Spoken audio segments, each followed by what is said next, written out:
লোকে বলে নারীর নাকি হয় না কোনো ঘর, নারী ছাড়া একলা কবু ঘর বাঁধে না নর। যুগে যুগে এই দুনিয়ায় হইছে যত বাড়ি, পুরুষ জাতি বেঁধেছে তা রাখতে তাতে নারী। সকল বাড়ি তৈরি নারীর প্রেমের অনুরাগে, কোনো পুরুষ ঘর বাঁধে না সঙ্গী পাওয়ার আগে।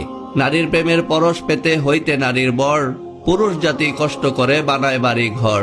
পুরুষ জাতি যত বাড়ি বেঁধেছে এই ভবে, সব বেঁধেছে নারীর নিশি সঙ্গী হওয়ার লোভে। নারীর প্রেমের নারীর ছোঁয়ার স্বাদ না এলে মনে, কোনো পুরুষ বাঁধত না ঘর ঘুরত বনে বনে। যত রকম বসত বাড়ি আছে ভুবন কুলে, পুরুষরা তার মিস্ত্রি মালিক, নারীরা তার মূলে। নারী হলো বাড়ির শোভা, নারী বাড়ির প্রাণ, পুরুষরা তার কর্তা মালিক, রক্ষী দারোয়ান। নারীর নাকি হয় না বাড়ি, অমূলক এই দাবি, নারীর হাতেই থাকে রে ভাই সকল বাড়ির চাবি। নিজের টাকায় নিজের শ্রমে বান্ধে যে ঘর নরে, নরের চেয়ে নারী তাতে বেশি বিরাজ করে। সাত সকালে পুরুষরা সব ঘর ছেড়ে যায় কাজে, ঘর বাড়ি সব আগলে রাখে নারী বুকের মাঝে। দিবা নিশি অস্ত্রপ্রহর গৃহে কাটায় যারা, পাই না ভেবে কেমন করে হয় সে গৃহ হারা।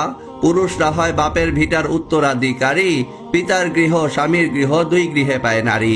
চলুন জানি কোন ঘরে তার কদর কতখানি, পিতার ঘরে রাজকন্যা সে, পতির ঘরে রানী।